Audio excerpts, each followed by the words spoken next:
ഇപ്പോൾ ചാണ്ടി ഉമ്മൻ MLA കൂടി telephone ലൈനിൽ ചേരുകയാണ്. ശ്രീ ചാണ്ടി ഉമ്മൻ, ഇപ്പോൾ കലക്ടറുടെ ഒരു പ്രാഥമിക അന്വേഷണം നടക്കുന്നു. അതിലൊരു റിപ്പോർട്ട് പ്രകാരം പുറത്തു വരുന്ന വിവരങ്ങൾ ഈ കെട്ടിടത്തിലെ 3ാം നിലയിലുള്ള ശുചിമുറി രോഗികൾ ഉപയോഗിച്ചിരുന്നു എന്നുള്ളതാണ്. അങ്ങനെയാണെങ്കിൽ ആരോഗ്യമന്ത്രിയും വന്ന VN വാസവനുമൊക്കെ ആ സംഭവ സ്ഥലത്ത് വെച്ച് പറഞ്ഞതിന്റെ വിരുദ്ധമായിട്ടാണ് കാര്യങ്ങൾ. അതൊരു ഉപേക്ഷിക്കപ്പെട്ട കെട്ടിടമായിരുന്നു, അത് ഉപയോഗിക്കാറില്ല എന്ന് പറഞ്ഞെങ്കിലും സ്ഥിരമായി അതിലൊരു ശുചിമുറി ഉപയോഗിച്ചിരുന്നു എന്നുള്ള റിപ്പോർട്ടാണ് കലക്ടറുടെ ഭാഗത്തുണ്ടാകുന്നത് എന്ന് കൂടി മനസ്സിലാക്കുന്നു. അങ്ങനെയാണെങ്കിൽ സർക്കാർ വാദങ്ങളെ പൂർണ്ണമായും തള്ളുന്ന ഒരു റിപ്പോർട്ടായിരിക്കണം ഇത്.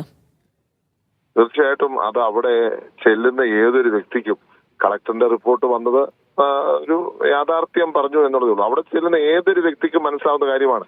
ഞങ്ങൾ അവിടെ ചെന്നപ്പോൾ തന്നെ ചൂണ്ടിക്കാണിച്ചു, ലൈറ്റ് കിടക്കുന്നു.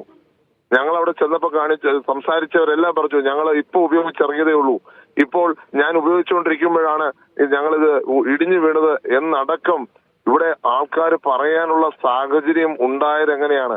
കാരണം ഇവിടെ എല്ലാവർക്കും അറിയാം അത് ഉപയോഗിക്കുമെന്ന്. ഇതിന്റെ റിപ്പോർട്ടിന്റെ ആവശ്യമില്ല. എന്നിട്ടും ആയിരുന്നിട്ടും അവിടെ അങ്ങനെ ഒരു സാഹചര്യം ഒരുക്കി എന്തിന്? അവിടുന്ന് ഉണ്ടായിരുന്ന സകല മനുഷ്യരെയും ഡിസ്ചാർജ് ചെയ്യുന്നതിന്. അപ്പോൾ അവിടെ ഒരു വ്യക്തമായ അജണ്ടയുണ്ട്. അവിടെ ഒഴിച്ച റൂമാന്ന് അവർ പറയണമെന്ന് നേരത്തെ തീരുമാനിച്ചു, മുൻകൂട്ടി തീരുമാനിച്ചുകൊണ്ട്. അത് സർക്കാർ മന്ത്രിമാരും എല്ലാം കൂടെ ചേർന്നായിരിക്കും. അല്ലെങ്കിൽ പിന്നെ അങ്ങനെ അവരെങ്ങനെ പറയാ? മന്ത്രിമാരെ തെറ്റിദ്ധരിപ്പിച്ചെങ്കിൽ ഇതുവരെ നടപടി എടുത്തിട്ടില്ലല്ലോ ആർക്കെതിരെയും. അപ്പം അങ്ങനെ ഒരു തീരുമാനം നേരത്തെ തന്നെ ഇവർ മുൻകൂട്ടി തീരുമാനിച്ചെടുത്തു. നമുക്കറിയാം ഇവിടുത്തെ മെഡിക്കൽ കോളേജിന്റെ സാഹചര്യമൊക്കെ എല്ലാവർക്കും അറിയാവുന്ന കാര്യമാണ്. ആ തീരുമാനം മുൻകൂട്ടി എടുത്തതിന് ശേഷം ജനങ്ങളെ പറ്റിക്കാൻ വേണ്ടി ഒന്നും സംഭവിച്ചില്ല എന്ന് വരുത്തി തീർക്കുവാൻ വന്നോടെ ഒഫീഷ്യലി പറഞ്ഞിരിക്കുന്നു. നേരത്തെ പറഞ്ഞാണ് ആ ബിൽഡിംഗ് ആരെയും താമസിപ്പിക്കുന്നില്ല, ആരുമില്ല എന്ന് പറഞ്ഞത് അപ്പൊ തന്നെ തെറ്റാണെന്ന് തെളിഞ്ഞിരിക്കുന്നു. അത് എത്രയും പെട്ടെന്ന് ഇതിന്റെ പേരിലുള്ള അടിയന്തര നടപടി, 3ാമത്തെ ദിവസമായി ഒരു നടപടി പോലും ഉണ്ടായിട്ടില്ല. ഇവിടെ ഒരു ശ്രമം നടക്കാൻ സാധ്യതയുണ്ട്.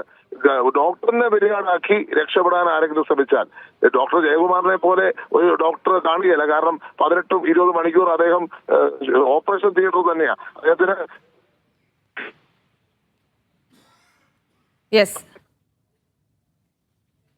അദ്ദേഹത്തിന്റെ ടെലിഫോൺ ലൈൻ ഡിസ്കണക്ട് ആയെന്നാണ് തോന്നുന്നത്. എന്തായാലും അദ്ദേഹം ചാണ്ടി ഉമ്മൻ പറയുന്നത് പ്രകാരം ഈ തെറ്റിദ്ധരിപ്പിക്കാനുള്ള ശ്രമങ്ങളാണ് അവിടെ നടന്നതെന്ന് പൂർണ്ണമായും പറയാൻ കഴിയില്ല. അത്തരത്തിൽ ആസൂത്രണം ചെയ്തുകൊണ്ടാണ് മന്ത്രിമാരടക്കം ഒരുപക്ഷെ അങ്ങനെ പറഞ്ഞിട്ടുണ്ടാവുക. അങ്ങനെയെങ്കിൽ അല്ലെങ്കിൽ തെറ്റിദ്ധരിപ്പിച്ചു എന്ന് പറഞ്ഞ് ജീവനക്കാർക്കെതിരെ നടപടി വേണ്ടേ എന്നുള്ളതാണ് ചോദിക്കുന്നത്.